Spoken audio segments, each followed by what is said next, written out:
A economia do Brasil vai mal e o governo só quer arrecadar. E nós com isto? Pois é, quero comentar alguma coisa assim. Nesses últimos 2 dias, o dólar deu uma pequena disparada. Dólar fica subindo e descendo, mas a disparada foi atribuída ao anúncio pelo governo de quem vai indicar como novo presidente do Banco Central para um mandato de mais 4 anos, o seu Galípolo, alguém ligado ao governo, que já foi indicado para ser um diretor, e substituir em janeiro o presidente do Banco Central, Campos Neto.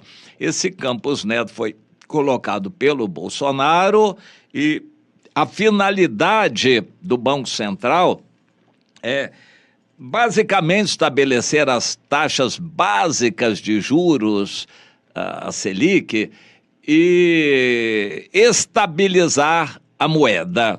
O Campos Neto dava entrevista, falava, explicava por que os juros estão altos, a base é de 10,5%, os juros anuais, quase 1%, ao mês. Isso mostra o seguinte: em princípio, o melhor investimento é título do Tesouro Nacional. Dificilmente você vai ter um outro investimento que dê isso, 1%, quase 1% ao mês. Então, se você tem dinheiro sobrando, aplique em títulos do Tesouro Nacional. É o que dá o melhor rendimento, sem comparação, muito mais do que a poupança. Só que precisa de um pouco de orientação para poder investir em títulos do Tesouro Nacional. Mas se para o poupador é um bom investimento, título do Tesouro Nacional, isso significa que o governo está sendo obrigado a pagar um juro alto para manter a situação econômica. Esse juro é altíssimo, é dos mais altos do mundo. E isso faz com que a dívida aumente. Eu estive procurando aqui a dívida brasileira hoje, o chamado estoque da dívida, está em 7 trilhões de reais. E ao final do ano espera-se que chegue a 7,5 trilhões de reais. A dívida está aumentando assustadoramente. Por causa disto, para o governo ter algum dinheiro, precisa manter um juro alto para atrair os investimentos. E esse é um juro absurdo. Há pouco tempo eu vi uma estatística que, em um período de 1 ano, essa dívida aumentou 1,1 trilhão de reais. É algo absurdo, absurdo. É uma bomba que está caminhando para explodir em algum momento. Mas isto é imediato? Não. Mesmo porque outros países estão em mesma situação ou pior. Tipo a Argentina, tipo até os Estados Unidos. Estados Unidos estão com a dívida de 30 e tantos trilhões de dólares. É impagável. Os Estados Unidos estão às vésperas de uma implosão econômica. Mas como eles que mandam, eles vão implodir em favor deles mesmos. E é a reforma aí do 666, sistema monetário. Eles vão mudar para um Bitcoin, uma coisa assim, e vão acabar com o dinheiro e vão não pagar essa dívida. Mas o Brasil não pode fazer isso. Por enquanto, tem que manter os juros altos para poder segurar a economia. Bom, com o juro desse nível, o governo está no desespero de arrecadar. Isso significa que a vida vai piorar para nós. Sabe por quê? A gasolina, o álcool, os combustíveis estão aumentando muito? Porque o governo está querendo arrecadar tanto nos impostos quanto no preço da gasolina através da Petrobras. O governo está desesperado em arrecadar. Os impostos estão sendo aumentados no Brasil. O arroxo cobrador, eu fui ver uma parcela de imposto de renda que eu tinha atrasado, eles estão cobrando uma imoralidade, o governo, a Receita Federal, uma imoralidade de 20% de multa de um mês para o outro. Pois é, a lei diz que a multa é de 2% e no máximo 20%, o total dela, mas de um mês para o outro a Receita está me cobrando 20%. É uma imoralidade, mas isso representa um desespero arrecadatório do governo. O governo está batendo recordes sucessivos de arrecadação, está em desespero cobrando impostos.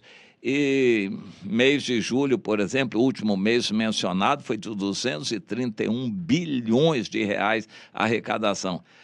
É muito, está arrochando o empresariado, o povo de um modo geral. O imposto de renda está forte, altíssimo, e ainda pensam em aumentá-lo.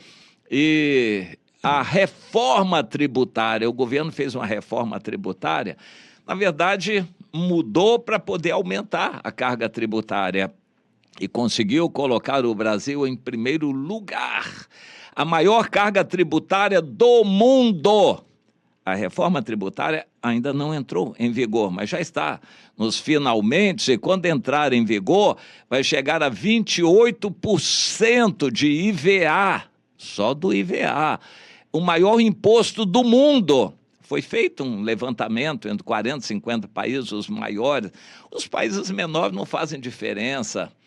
Andorra e Liechtenstein, e não sei o que, esses países, Ilhas Fiji, são países que só funcionam como países no nome, mas eles não têm tamanho para afetar a economia. Então, os 50 maiores países do mundo, o Brasil é o primeiro, a maior taxa tributária.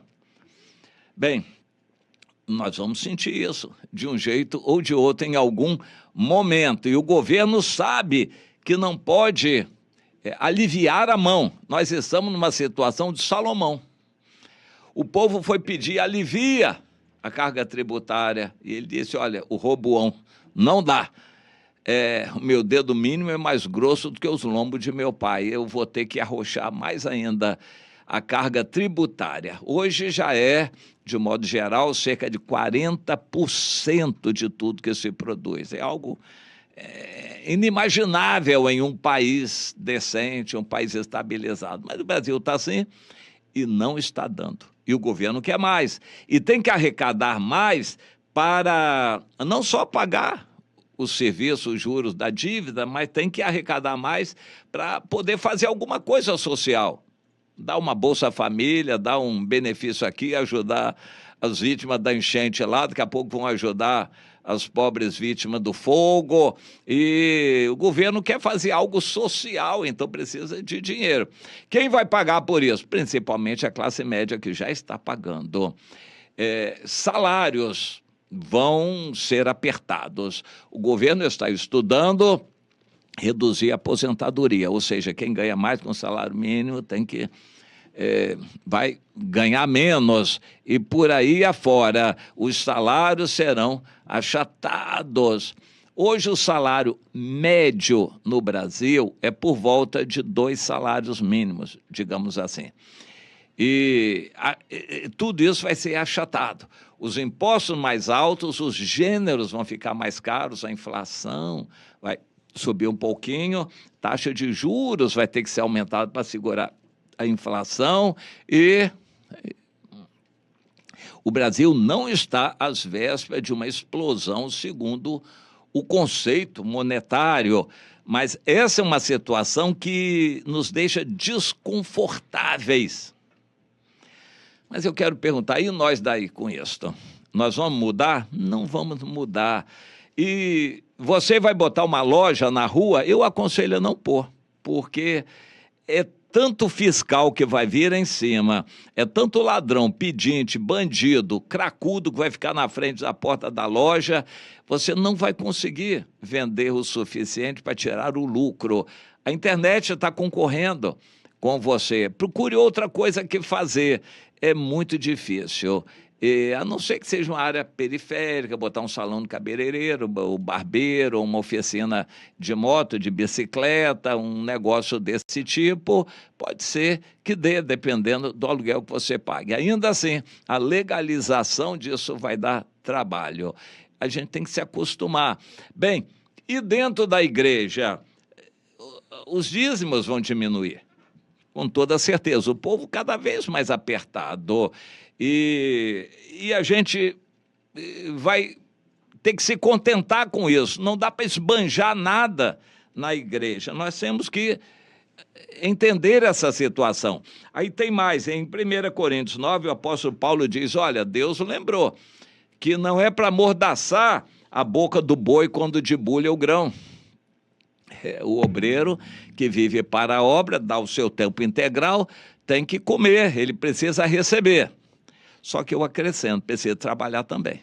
Não dá para sustentar um obreiro só com o título de obreiro, ele come e não produz nada, não visita, não traz ninguém, não acrescenta ninguém para a igreja. Como é que a igreja vai conseguir sustentar um obreiro que não trabalha? Bom, o Senhor diz, o obreiro que trabalha precisa receber, tudo certo, mas receber condignamente, de acordo com o que ele produz. Cada trabalhador é digno do seu salário. Mas o apóstolo Paulo diz, no capítulo 9 ainda, de 1 Coríntios, eu dei o exemplo, não usei nada, porque eu me virei de outro jeito. Eu fiz tendas, eu trabalhei noite e dia, recebi de outros irmãos que me deram ofertas para eu poder sobreviver, não sou casado, não tenho gastos grandes, e então eu dei exemplo, não recebi da obra. Eu faço coro com o apóstolo Paulo, tenho minha aposentadoria, não vivo da obra em nada, mas eu reconheço que a obra precisa de continuar, precisa de trabalhadores, mas numa situação do país que está piorando, nós vamos ter que ser mais comedidos. O apóstolo Paulo disse, olha, eu recebi das igrejas da Macedônia, eu tenho procurado manter meus gastos, não desperdiço nada e estou dedicado totalmente ao Evangelho. Nós precisamos de pessoas desprendidas. É hora de acabar com luxo na igreja, nada de desperdiçar dinheiro. O dinheiro está sobrando? Não está sobrando não, meu irmão. Ele está sobrando aí onde vocês estão abençoados, mas e lá onde estão os pobres, as igrejas carentes, necessitadas, lá no trabalho missionário, irmãos em outros países que estão desesperados. Não é porque está sobrando aí que você pode se dar ao luxo. Quem muito recebeu, não sobrou, porque distribuiu, repartiu. Isso que o apóstolo Paulo queria mostrar também na segunda carta aos Coríntios. Se nós estamos tendo alguma facilidade aqui, vamos ajudar os que não estão tendo. A igreja é uma só, é do Senhor, não é para ficar gastando, desperdiçando e enfeitando a igreja com luxo. É para a gente repartir com quem não tem. Vamos administrar a situação financeira. O país só vai piorar, o mundo também vai piorar, mas nós temos que nos adaptar a uma situação assim. Não fique pegando empréstimos, os juros estarão muito altos. Aperte o seu cinto agora para você poder viver com o que tem. Não fique pegando empréstimos, viva com o que tem. Mas também, se está sobrando alguma coisa, guarde, porque em algum momento vai ter para quem dar, que vai precisar muito também. Não desperdice com você, se acaso momentaneamente está parecendo que sobra.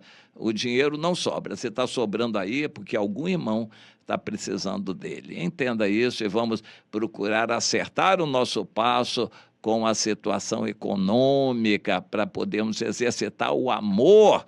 E o amor gosta muito do dinheiro. É no dinheiro, no que a gente dá, que se vê o verdadeiro amor.